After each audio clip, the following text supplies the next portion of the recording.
and thank you for watching this recorded workshop from the StAAR Center. To make the most out of this recording, follow along with the activities. I encourage you to pause the video as needed and when prompted to try the tips, tools, and skills yourself. Now let's dive in. This workshop is Managing Your Time in College. My name is Julie Gagliardi, and I'm an academic coach at the StAAR Center. Today we're going to chat about different tools and strategies for managing your time. In this session, we're going to create a schedule for this week, and along the way, learn skills to prioritize tasks, fit tasks into your day thoughtfully, and decide what kind of planning system works for you. So grab a piece of scratch paper and a pen, open a Word document on your computer, or even the Notes app on your phone, and let's get started. As we begin, I want you to pause this video and write down one thing you need or want to make time for this week. Pause the video now and do this. Great! Keep this goal handy throughout the workshop. We'll come back to this later. So now we're going to jump into actually prioritizing your week. We'll take this step by step. It's important to remember that there's no right or wrong way to plan, and we want to build on things that are already working for you. So let's grab that piece of paper you took out. You can also use a planner if you have one. Let's find some blank space and make 3 sections labeled urgent, important, and my wish list. Things that are urgent are things that need to happen or are due in the next 1 to 3 days. Things that are important are due this week and are less pressing than the urgent tasks. Lastly, my wish list items are things that aren't due, but you would like to make time for this week if possible. Also, be sure to include that goal somewhere in there too. Pause this video now and take a few minutes to create these lists. So let's take a look at that list you made. Did you forget work obligations, time with family and friends, self-care, eating, sleeping? When we think about time management, it's easy for us to laser focus on just our schoolwork. But you are a whole person with a bunch of things going on in addition to your life as a student, and we should include those things in your weekly plans. Let's take some time and plan for those things. This slide shows where you might add them to your list. Sleeping and eating, for example, are urgent tasks that cannot wait a few days for you to do. On our sample, we also have exercise listed as important. However, you may tack it on as a wish list activity, and that's okay. Pause this video and take a few minutes to update your lists now. Now that we have laid out our priorities for the week, let's talk about some different ways to organize them. After we go through the methods, there will be time for you to practice. The simplest way is with task lists. These can be on paper or digital, wherever you'll be more likely to look at it. Task lists work best when they can be easily prioritized. In a digital task list, this could be as simple as moving things to the top when they become the next thing you need to do. On paper, maybe you work in pencil so you can move things around, or have a color coding system. Your task list should be easy to carry and easy to check, as your life doesn't just happen in one spot. Putting deadlines next to items when appropriate can also be helpful for keeping you on top of things. And of course, the best part of task lists is that satisfying dopamine reward you get when you cross something off.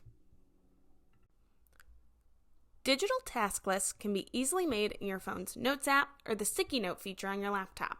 However, if you want something fancier, there are lots of task list apps that can be helpful. Digital lists are easy to reprioritize, so it's clear what to do next. They can also set alerts for tasks if you need to be reminded. And they can live on your phone, computer, or both. The benefit of this is that your task list is living in a space where you're already spending lots of time, so it's hard to ignore. Some suggested online task lists include Google Tasks, which links to your Google Calendar and Gmail accounts, Habitica, which gamifies your tasks, and AnyDo, which is a simple and clean task list app. Paper task lists are great for folks who want something tactile. And as you can see, there are tons of options, such as notebooks and sticky notes. Sticky notes are particularly good because they can be easy to color code and be sorted into piles. If you find that sticky notes are appealing, Google's Sticky Note Planner and see some of the amazing things folks are coming up with. Moving beyond task lists, calendars are another great way to organize your time. Paper calendars are a classic and come in a whole bunch of forms. Monthly calendars are great for getting a big picture view of what you have coming up. They can also help with backwards planning for large projects. Backwards planning is when you attack a project starting at the due date and working backwards. By seeing the due date visually on the calendar, you can then plan out when you want to do what elements of the assignment leading up to the due date. This can be a great strategy for papers, projects, and exams. Daily and hourly calendars can be helpful for taking a closer look at a specific week. You can plot out how you want to use your time, or use it to track how you are actually spending your time to see if it's effective. Google and Microsoft Outlook also provide calendar and task tracking tools.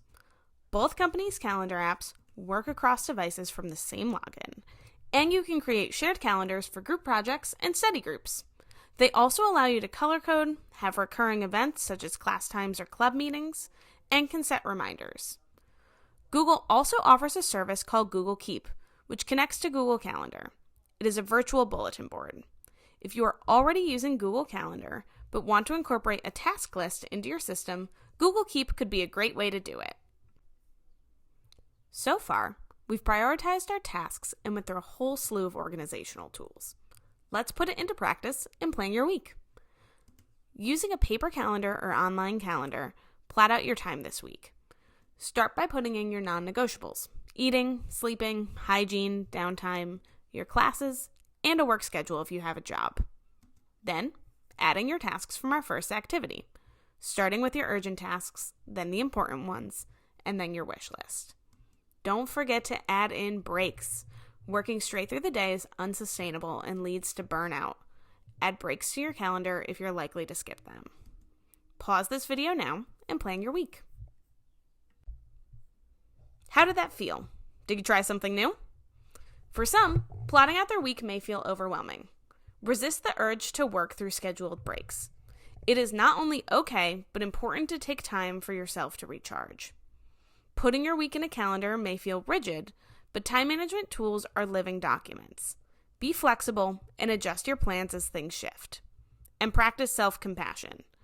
Things won't always go as you plan them, and that's okay. You're doing your best. Here are some last tips we have for you. Build on what you're doing now that's working. Don't throw away everything just because we recommended something in this workshop. Use what's working and build on it. At the start of the semester, plot out the whole semester with major deadlines, then work week by week.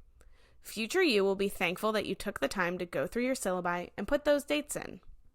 Use alerts and reminders. It's human to forget things. Use technology to your advantage and help you remember. And last, build in time for screen-free activities. So much schoolwork happens on your laptop. Take some time for a walk, to work out, do some art, or another activity that gives your brain and eyes a screen break. You did some great work today during this workshop. Here are some next steps. Like we mentioned, future you will be so grateful if you go through your syllabi and add all your due dates to your long-term planner of choice. Then, finish your weekly calendar for this week if you haven't already. You may need to gather things like syllabi, work schedules, and Zoom links. Last, if you want to chat about time management further, schedule an appointment with an academic coach or mentor from the StAAR Center. Go to go.tufts.edu/tutorfinder to make an appointment. Our team can help you personalize your time management system to something that'll work for you. Thank you so much for joining us today. On the screen now, you will see all the StAAR Center's contact info. Please reach out or stop by our office in Dowling Hall with any questions you might have. And happy planning!